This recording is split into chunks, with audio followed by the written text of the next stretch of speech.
안녕하세요. 오늘은 육신 강의 하기 전에 오리엔테이션 먼저 할게요. 육신 강의 제목은 격국을 기준으로 한 육신 보기. 강의 순서는 격국을 기준으로 육신을 먼저 설명해 드리고요. 정관격이 있으면은 정관격의 법제의 쓰임 용도하고 해석을 설명드리고요. 비견 설명 드릴 거고요. 이렇게 해서 관사라고 인성 10가지 육신 설명 드릴 거고요. 정관격이 끝나면은 평관격에서 겁재, 비견, 재성, 관살, 인성이 어떻게 쓰이는지 설명을 드릴 거예요. 10가지 격에 대한 10가지 육신의 해석과 용도를 먼저 살펴본다. 1번 챕터가 끝나면요. 역으로 육신을 놓고요. 겁재가 있으면은 겁재가 정관격, 평관격, 상관격 10가지 격에 대해서 어떤 의미인지를 알아보겠습니다. 복습이 되겠죠? 챕터 2가 끝나면요. 창강쌤이 쓰신 육신이라는 책이 있는데요. 이거 정리해 드릴게요. 육신책이 예전에 쓰인 것도 있고요. 명리학원을 참조해서 썼기 때문에요. 상합으로 육신을 해석하는 부분이 조금은 약해요. 요즘 창강쌤 정리하시는 거 보시면요. 육신, 상생, 상극, 상합으로 설명을 하고 계시거든요. 그래서 상합 부분 설명드릴 거고요. 육신책에 나오는 내용을 격을 기준으로 한 육신, 그냥 육신으로 구분하고 상합 부분은 상합으로 설명드리겠습니다. 오늘은 오리엔테이션이니까요. 격을 기준으로 한 육신, 그냥 육신의 쓰임 용도와 해석이 다름을 잠깐 보여드리고요. 격국과 육신도 구분해야 되는 것을 잠깐 보여드릴게요. 차주영씨 사주를 예를 들어서 설명드릴게요. 정관격에 비견겁재가 있잖아요. 정관격을 기준으로 한 비견겁재와 그냥 육신 비견겁재가 쓰임 용도와 해석이 다름을 체크해 보겠습니다. 그냥 비견은 어깨견의 갖출비죠. 어깨를 나란히 견주기 위해 갖추다. 내부 실력을 갖출 수도 있고요. 장비를 갖출 수도 있고요. 결혼을 하게 되면은 배우자를 갖추다. 배우자와 어깨를 나란히 하기 위해서 아파트를 갖출 수 있고요. 아파트를 남자가 준비했으면은 여자는 가구를 갖추다, 장비를 갖추다. 겁재는 재물재자인데요. 재물도 되고 재능도 되고 재주재라고 얘기를 하죠. 영역도 되는데요. 위협을 한다든지 빼앗는다든지 부지런함을 통해서 경쟁을 통해서 상대, 비교, 위를 차지하려 한다. 상대보다 내가 비교 위에 있으면은 타인의 재주와 재물 영역을 갖고 오는 거고요. 상대보다 내가 아래에 있으면은 나의 재주, 영역, 재물을 상대가 갖고 간다. 겁재는 애인이라고 얘기를 했죠. 신금의 경우 경금이 겁재니까요. 신금은 마이너스, 경금은 플러스. 육신의 해석이 아니고요. 오행 안에 들어있는 음양의 해석으로 남녀 관계로 본 것이다. 마이너스에 플러스니까 나의 반쪽 이성을 만난 것과 같다. 비견은 일간 기준에서 마이너스, 마이너스, 플러스, 플러스. 음량이 같죠? 일간 기준에서 곁에 있는 사람이다. 나를 기준으로 내부니까요. 내부, 사람, 내부, 실력을 갖추어야 한다. 나를 중심으로 얘기를 하는 거예요. 겁대는 마이너스면 플러스, 플러스면 마이너스죠. 나를 내부로 봤을 때 마이너스 플러스가 바뀌니까 외부죠. 외부, 사람, 외부, 경쟁력을 갖추어야 한다. 그냥 육신에서는 겁재가 외부지만요. 정관격으로 갔을 때는 겁재가 내부에서 근무하는 동료가 되어 이 부분도 설명을 드리겠습니다. 정관격의 비견은 합의되죠. 정관격이 조직, 회사에 있는 권한이고요. 합의됐으니까 계약을 통해서 비견이 정관격에 있는 권한을 갖고 와서 직무 대행을 한다. 정관격이 본사라면요. 비견이 직무 대행을 해야 되기 때문에요. 지점, 지사, 부속기관으로서 직무 대행을 한다. 정관격 조직이 가정도 될 수 있잖아요. 그러면 가정을 만들고 가정을 분가해서 다른 쪽에서 하나를 더 만들 수 있죠.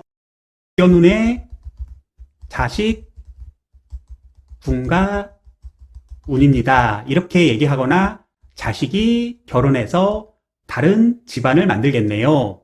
아니면은 취직해서 다른 곳으로 정착해 간다고 얘기할 수도 있어요. 아파트 A동의 가정 2를 만들고요. B동의 가정 2를 만들 수 있는데요. 아침에 운동하러 갔다가 B에서 밥 먹고 오는 경우도 있죠. 아침에 운동하러 가기 때문에 아침 드라마에 자주 나와요. 이런 소재로. 정관격이 비견운에 결혼하는 것은 이렇게 지점이라든지 지사, 가정의 분가를 말한다. 겁재는 정관이라는 조직에서 근무하는 동료인데요. 겁재가 쟁제하죠.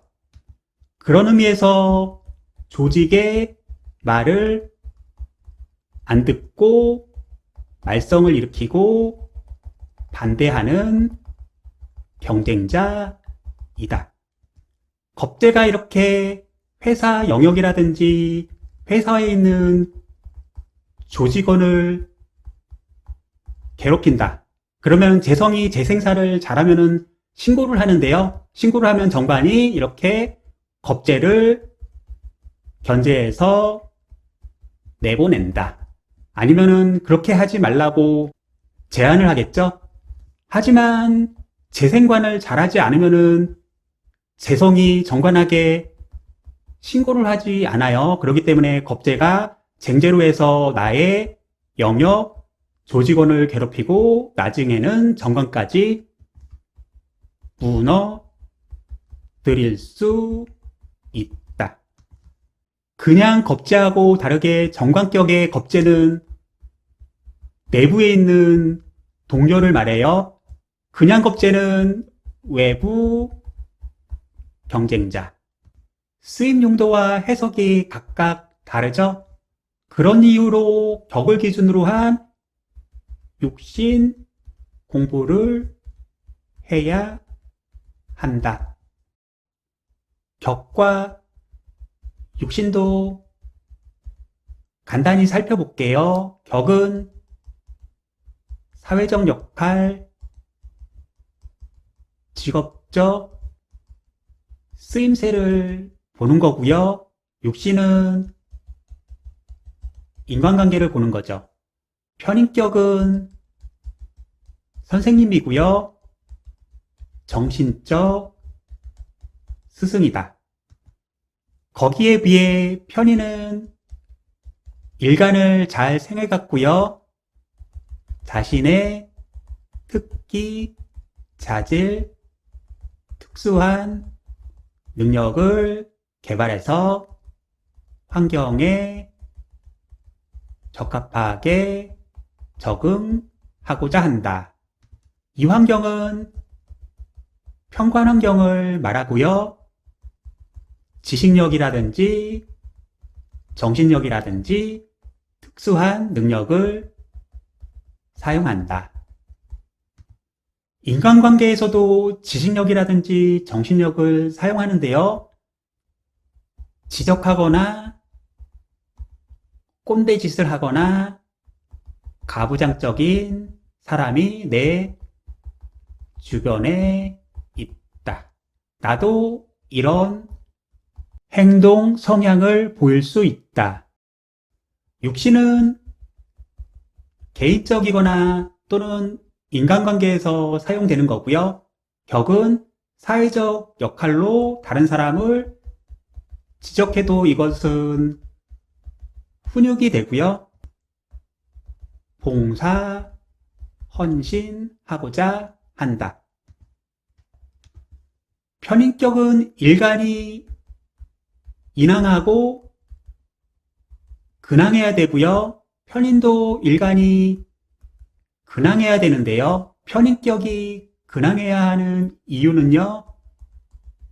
편관이라는 상신의 중대한 임무를 받아서 그것을 수행할 때 중압감이라든지 어렵고 힘듦을 견디면서 임무를 수행하기 위함이다.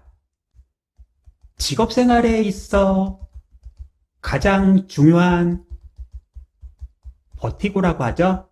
직업생활이 편관이고 세상을 살아가는 게 편관이에요. 사주에서 찾지 마시고 여기서 찾기 바랍니다. 편인이 근항해야 되는 이유는 편인은 식신을 탈식하잖아요. 식신 입장에서는 도식이고요. 현실에 나가서 열심히 현장 능력을 발휘해서 땀 흘려 일하지 않고 우주는, 세상은, 삶이라는 자기만의 철학에 빠지기 쉽다.